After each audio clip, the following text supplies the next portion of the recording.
ایک رات میں زندگی بدل گئی، نہ ہمارے زمین رہی نہ ہمارا گھر رہا، ایک رات میں زندگی بدل گئی، نہ ہمارے زمین رہی نہ ہمارا گھر رہا۔ اتفاق سے میرے مزاج کی نوکری مل گئی، اور وہ انفارمیشن ڈپارٹمنٹ میں اسسٹنٹ ایڈیٹر ہو گئی۔ مجھے بحر پر اتنا دسترس ہو گیا ہے، اتنی بحر میرے اندر رچ بس گئی ہے کہ مجھے پتہ نہیں چلتا کہ کب میں شاعری کر رہا ہوں اور کب میں عام خیالات کا اظہار کر رہا ہوں، گفتگو کر رہا ہوں۔ اظہار کا جو اس زمانے میں ٹائٹل چھپتا تھا تو میں جا کے پریس میں بیٹھتی تھی، اس کی کلر اسکیم، اس کی مکسنگ، وہ کیا رزلٹ آ رہا ہے وہ تک میں خود چیک کرتی تھی۔ یعنی میں نے اپنے شب و روز اس رسالے پہ لگا دیا تھے۔ تو اس زمانے میں نے سندھ کی بہت ساری ڈاکومنٹریز، سندھ کی جھیلوں پہ، سندھ کے جو مساجد، مقابر، tombs and monuments, lakes of Sindh, ان ساری ڈاکومنٹریز کو لکھا۔ So there was also journalism. Journalism and creative work also.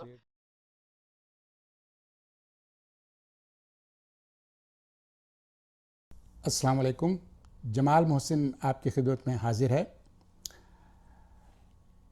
آج ہماری مہمان ڈاکٹر فاطمہ حسن، ہمہ جہت ادیب، دانشور، محقق، شاعرہ، نسائی تحریک کی سرگرم رکن اور شعبہ صحافت میں میری ہم جماعت، جن سے دوستانہ مراسم اب 5 دہائی پر محیط ہیں۔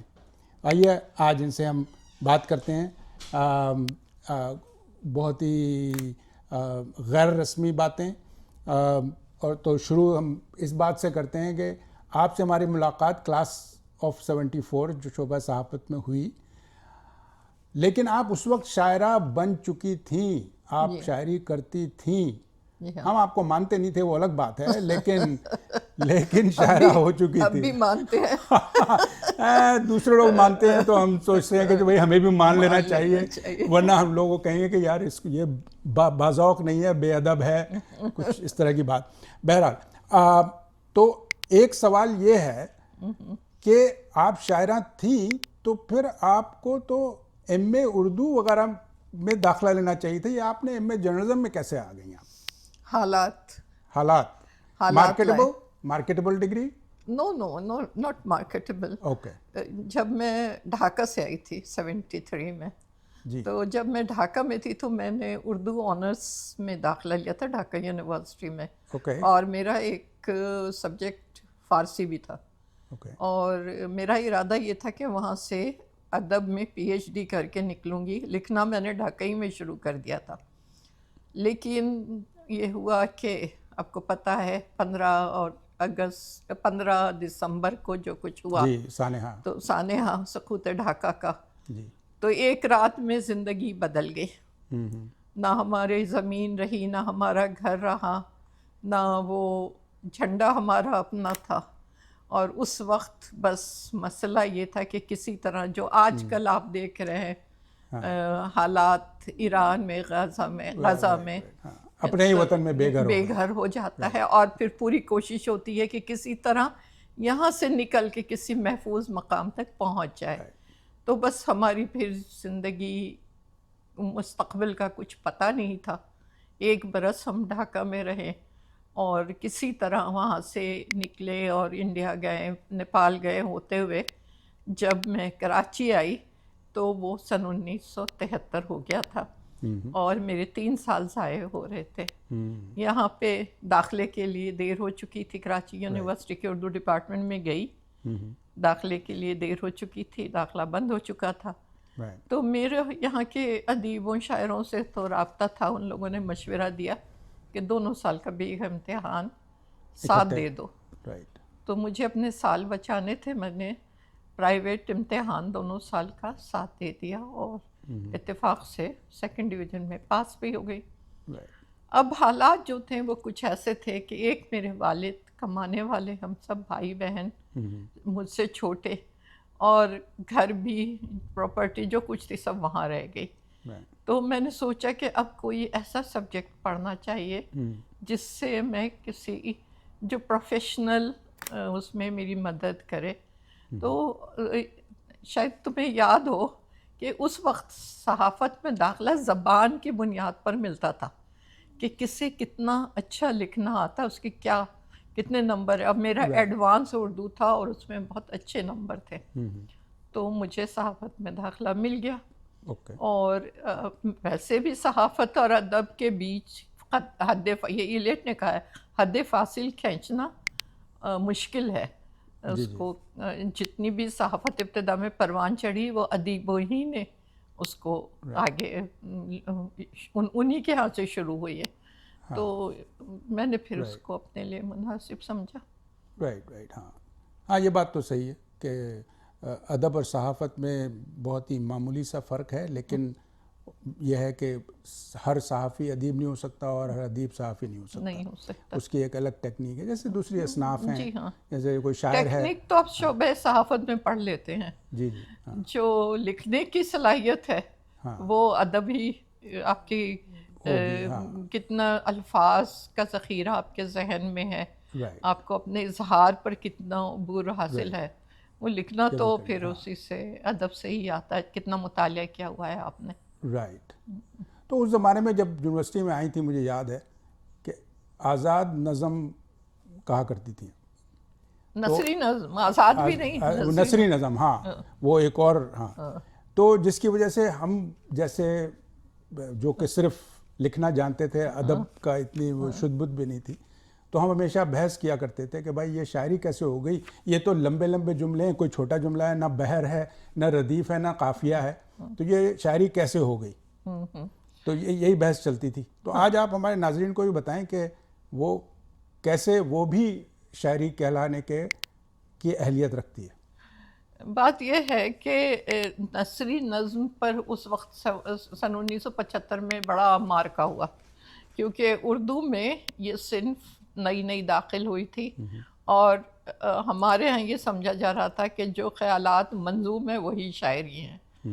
حالانکہ ایسا نہیں ہے. یہی باتیں جب آزاد نظمیں لکھی گئیں، نون میم راشد سے کو بھی یہ کہا گیا کہ یہ کیا ہے، ایک سطر ہے بڑی ہے ایک چھوٹی ہے. تو حالانکہ وہ بحر میں ہوتی تھی.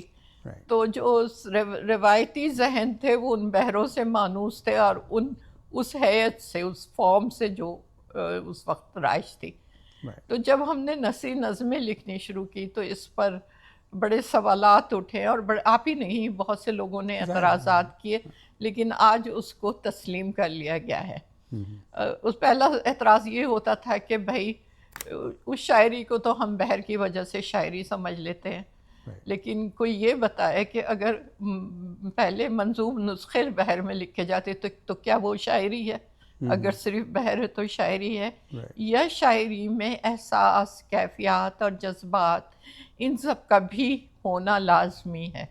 وہ چیزیں، وہ خیالات، وہ استعارے، وہ ایمائیت جو ایک پڑھنے والے کو کسی اور فضا میں لے جائے، وہ فضا جو تخلیق کار کریٹ کرنا چاہتا ہے اس فضا میں لے جائے. تو اس وقت میں پابند بھی لکھ رہی تھی، اور جتنے میرے ساتھی تھے، جیسے ثروت حسین بڑے مستند شاعر تھے لیکن وہ نثری نظمیں لکھ رہے تھے، منیر نیازی اور نون میم راشد نے بھی لکھے، اور خود قمر جمیل جن کا جو اس کے اس وقت اس کو سمجھیے کہ ہمارے گروپ کے سرخیل کہیں اور یہ کہیں کہ ہمیں اس گروپ کے سربراہ کہیں یا کچھ کہیں، جو ہمارے مینٹور تھے. تو ان کا ایک شعر کتنا مشہور تھا کہ ایک پتھر جو دستے یار میں ہے، پھول بننے کے انتظار میں ہے. اور ایسے بہت سے اشعار ہیں، لیکن اس میں تو وزن ہے. ہاں، تو پھر بھی وہ نثری نظمیں لکھ رہے تھے. تو کچھ جواز تھا جبھی تو لکھ رہے تھے. رئیس فروخت جن کی بحروں پر اتنا ان کو عبور حاصل تھا کہ عروس کے اتنے ماہر تھے کہ ان کے لیے عروس جو ہے وہ مسئلہ بن گئی تھی. میں نے ان سے پوچھا کہ فروخت صاحب آپ کیوں نثری نظموں کی طرف میں نے یہ آپ یاد ہے سروے بھی کیا تھا 75 میں کہ نثری نظمیں کیوں، اور یہ میرا اس میں چھپا تھا جو ریڈیو پاکستان کا رسالہ تھا، اس میں یہ شائع بھی ہوا تھا سروے آہنگ میں. ہاں، تو اس میں میں نے قمر جمیل، رئیس فروغ، منیر نیازی، ثروت حسین، ان سب ایک اور سے، بھی تھے احمد ہمیش. احمد ہمیش، ہاں وہ بھی لکھ رہے تھے. اور یہ ہمارے آصف فروخی، ان سب سے میں نے سوال کیا تھا کہ نثری نظم کیوں؟ تو رئیس فروغ نے اس میں تو کچھ اور جواب دیا تھا، لیکن ایک ملاقات میں جب میں نے ان سے پوچھا تو انہوں نے کہا کہ مجھے بحر پر اتنا دسترس ہو گیا ہے، اتنی بحر میرے اندر رچ بس گئی ہے کہ مجھے پتہ نہیں چلتا کہ کب میں شاعری کر رہا ہوں اور کب میں عام خیالات کا اظہار کر رہا ہوں، گفتگو کر رہا ہوں. تو مجھے اس میں سے نکلنا ہے، مجھے اس بحر کے کو توڑنا ہے جس بحر میں جکڑ گیا ہوں. تو یہ بھی ایک ہوتا ہے عروض میں زیادہ عبور حاصل کرنے سے کہ اندازہ نہیں ہوتا ہے کہ ہم عروض میں گفتگو کر رہے ہیں یا ہم شاعری کر رہے ہیں. تو بعض لوگ بہت لکھتے ہیں اور ان کا ایک شعر بھی آپ کو اچھا نہیں ملے گا. تو صرف عروض جو ہے وہ شاعری نہیں ہے، بحر شاعری نہیں ہے، بنی بنائی ہے شاعری نہیں ہے، اسے نکلنے کی بھی ضرورت ہے. اور دیکھیں کہ جنہوں نے نثری نظمیں اس زمانے میں لکھی، انہوں نے جب پابند بھی لکھی، غزلیں بھی لکھی اور آزاد نظمیں بھی لکھی، تو ان کے ہاں ایک اسلوب نیا آیا ہے جو، اور نیا ڈکشن ان کا آیا ہے، نئے استعارے آئے ہیں، ان کا ایک تازگی نظر آتی ہے. ابھی بھی نثری نظم چل رہی ہے بہت زیادہ، اب تو اس پہ کوئی بحث ہی نہیں ہے. اوکے. نئے لوگوں میں کون ہیں؟ سارے جو نئے شاعر ہیں وہ لکھ رہے ہیں. ابھی ایک مجموعہ اس کا سدرا سحر عمران کا آیا ہے، پھر ثروت حسین کا جو بیٹا ہے سلمان ثروت، وہ بھی شاعری. ہاں جی ہاں. اور اس وقت کے جو ہے مستند شاعر ہیں اس وقت نثری نظم کے، تنویر انجم ہمارے ساتھی انگریزی ڈپارٹمنٹ میں، اور افضال سید بھی مشرقی پاکستان سے آئے تھے، وہ یونیورسٹی میں نہیں تھے لیکن ہمارے اس گروپ میں شامل تھے. اور وہ اس وقت افضال سید کو پتہ ہے کہ وہ کتنی ٹریڈیشنل بحر میں کیسی اچھی شاعری کر رہے ہیں، غزلیں بھی لکھ رہے ہیں، نثری تنویر انجم بھی لکھ رہی ہے، تو وہ سب ابھی بھی لکھ رہے ہیں. تو آج کل زیادہ پابند نظمیں ہیں یا نثری نظمیں؟ دیکھو سب کچھ لکھا جا رہا ہے، پابند بھی، نثری بھی، غزل بھی، سب کچھ لکھا، آزاد بھی. دراصل میرا اپنا جو تجربہ ہے کہ ہر خیال جو ہے وہ اپنی حیت خود لے کر آتا ہے. ہم یہ نہیں سوچ کر بیٹھتے کہ ہم بیٹھیں گے اور اتنی اشعار کی غزل لکھ کر اٹھیں گے یا اتنی لمبی نظم پابند نظم لکھیں گے یا آزاد نظم لکھیں گے یا نثری نظم لکھیں گے. ایک ہر خیال اپنی حیت لاتا ہے، جیسے ہر ایک لباس میں آتا ہے جیسے ایک خیال، وہ لباس جو ہے وہ کچھ بھی ہو سکتا ہے اس کا. صحیح. تو یہ بتائیں، اب پھر ہم نے گریجویشن کی 2 سال بعد ہمارا 76-77 کا بیج نکلا، اور میں جرنلزم میں تھوڑے ہی دن کام کر کے تو پھر میں تو ادھر آ گیا نیو یارک، اور آپ اس کے بعد پھر بہت عرصے تک ہماری ملاقات نہیں رہی، اور پھر دوبارہ جڑے کچھ عرصے کے بعد. ویسے میں ہر 2 سال کے بعد آتا تھا تو ملاقات ہوتی تھی، لیکن پھر بھی میں ذرا آؤٹ آف ٹچ ہوں. تو آپ بتائیں کہ گریجویشن، شعبہ صحافت سے گریجویشن کرنے کے بعد پھر کہاں اس کا استعمال ہوا صحافت کا، اور کہاں کیا؟ اچھا، جب میں پڑھ رہی تھی تو بنیادی طور پہ تو میں لکھنے والی ہوں، تو میرا جو سارا انٹرسٹ تھا وہ تھا پبلک ریلیشنس میں، اور دوسرے میرا زندگی کا رویہ بھی پتہ ہے کہ پیپل پرسن. ہاں. تو مجھے اتفاق سے میرے مزاج کی نوکری مل گئی، اور وہ انفارمیشن ڈپارٹمنٹ میں اسسٹنٹ ایڈیٹر ہو گئی. ان کی جو مطبوعات، شعبہ مطبوعات کی اسسٹنٹ ایڈیٹر ہو گئی. یہ گریڈ 17 کی جاب تھی، فرسٹ کلاس گیزیٹڈ آفیسر کی. اور وہاں سے جو 2 رسالے نکلتے تھے، اس میں سے ایک رسالے کو جو اردو میں تھا اس کو میں نے اظہار کا نام دے کر ادبی بنایا، اور وہ اس وقت وہاں کشور ناہید